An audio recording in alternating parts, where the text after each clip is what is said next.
Chapter 12. Sai Leela's experience of 1. Kaka Mahajani, 2. Dhumal Pleader, 3. Mrs. Nimonkar, 4. Mulai Shastri, 5. A doctor. Now let us see in this chapter how devotees were received and treated by Baba. Saint's mission. We have seen before that the purpose or object of divine incarnation is to protect the good and destroy the wicked. But the mission of the saints is quite different. To them the good and the wicked are the same. First they feel for the evildoers and set them on the right path. They are like the Agasti to destroy the Bhavasagar, the ocean of worldly existence, or like the sun to the darkness of ignorance.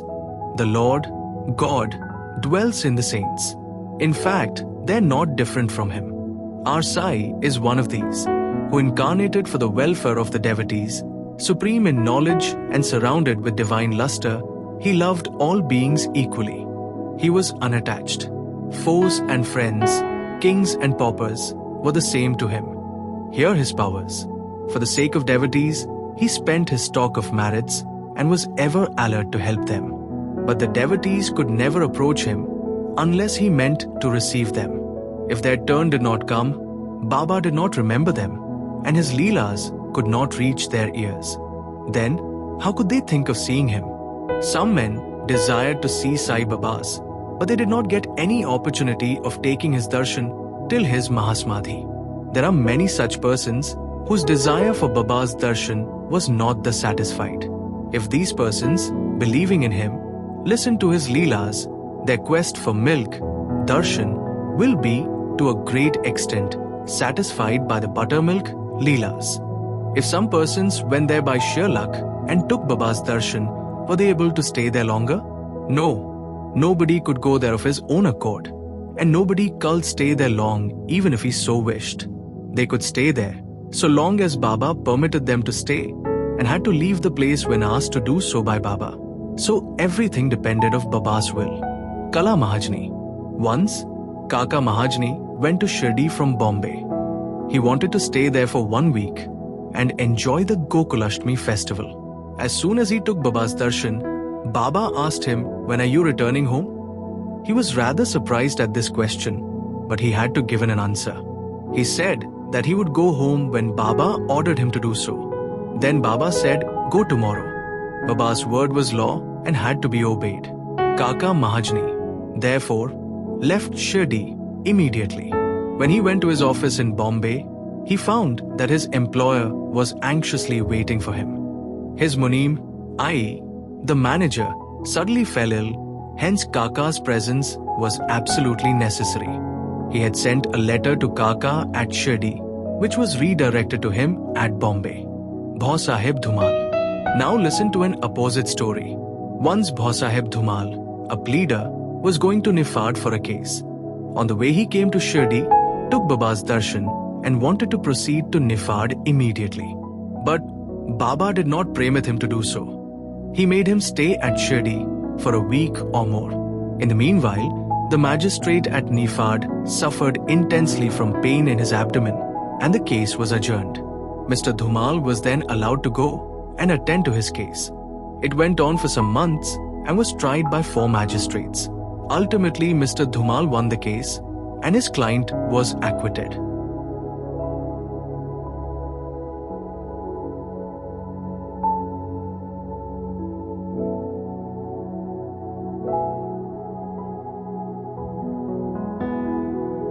Mrs. Nimonkar. Mr. Nana Sahib Nimonkar, Watandar of Noman and honorary magistrate, was staying at Shirdi with his wife. Mr. and Mrs. Nimonkar were spending most of their time in the masjid with Baba and serving him. It so happened that their son fell ill at Belapur and the mother decided, with Baba's consent, to go to Belapur and see her son and other relatives and stay there for a few days. But Mr. Nana Sahib asked her to return the next day. The lady was in a fix and did not know what to do. But her god Sai came to her help. While leaving Shirdi, she went to Baba, who was standing in front of Sathe's Vada with Mr. Nana Sahib and others and prostrated at his feet and asked his permission to go. Baba said to her, Go quickly, be calm and unperturbed. Stay comfortably at Belapur for 4 days. See all your relatives and then return to Shirdi. How opportune were Baba's words. Mr. Nana Sahib's proposal was overruled by Baba's decree.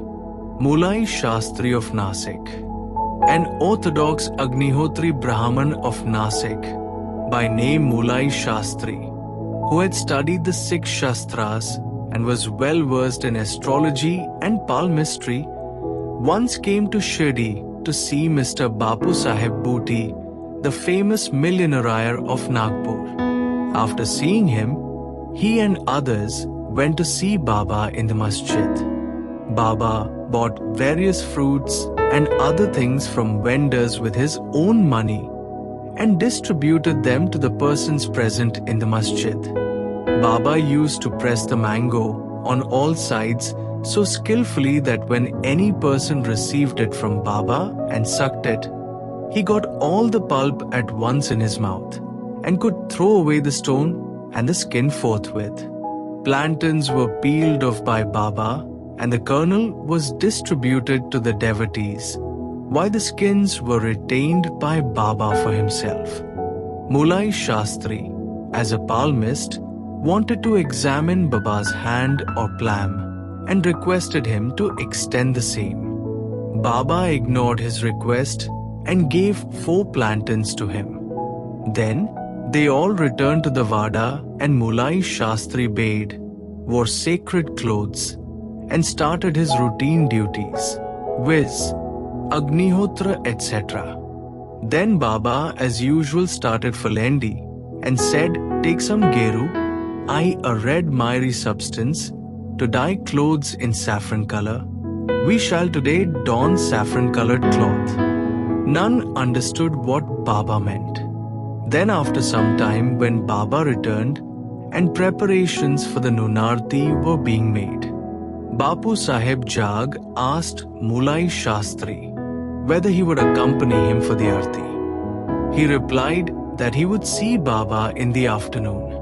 Very soon Baba sat on his seat, was worshipped by the devotees and Arti commenced. Then Baba said, get some dakshina from the new Nasik Brahman. Booty himself went to get the dakshina, and when he gave Baba's message to Mulai Shastri, he was sorely perplexed. He thought in his mind thus, I am a pure Agnihotri Brahman. Why should I pay dakshina? Baba may be a great saint. I am not his dependent. But as a great saint like Sai Baba was asking for dakshina through a millionaire like Booty, he could not refuse. So leaving his routine unfinished, he forthwith started with Booty to the masjid, thinking himself holy and sacred, and the masjid otherwise, he remained at a distance and joining his hands threw flowers at Baba. Then lo, all of a sudden, he saw no Baba on the seat, but saw his late Guru Gholab Swami there. He was wonderstruck. Could this be a dream? No, it was not, as he was wide awake. But though awake, how could his late Guru Gholab be there? He was speechless for some time. He pinched himself and thought again, but could not reconcile the fact of his late Guru Gholab being in the masjid. Ultimately, leaving all doubt, he went up, fell at his Guru's feet, and then getting up stood there with folded hands. Other people sang Baba's Arti, while Mulai Shastri chanted his Guru's name. Then casting off all pride of caste and ideas about sacredness, he fell flat at his Guru's feet and closed his eyes. When he got up and opened his eyes, he saw Baba asking for dakshina. Seeing Baba's blissful form and his inconceivable power, Mulai Shastri forgot himself. He was extremely pleased. His eyes were full of tears of joy. He again saluted Baba and gave the dakshina. He said that his doubt was removed and that he saw his own Guru. On seeing his wonderful leela of Baba, all the people, including Mulai Shastri, were much moved, and they realized the meaning of Baba's words, "Bring Geru, we shall don saffron-colored garment." Such is the wonderful leela of Baba, a doctor. Next day, he made a vow and began to fast. He absented himself from the masjid, resolving not to go there until Baba blessed him. 3 days passed, and on the 4th day, a close friend of his from Khandesh turned up, and with him, he went to the masjid for Baba's darshan. After the salutation, Baba asked him whether anybody had gone to call him, so that he had come. Hearing this vital question, the doctor was moved.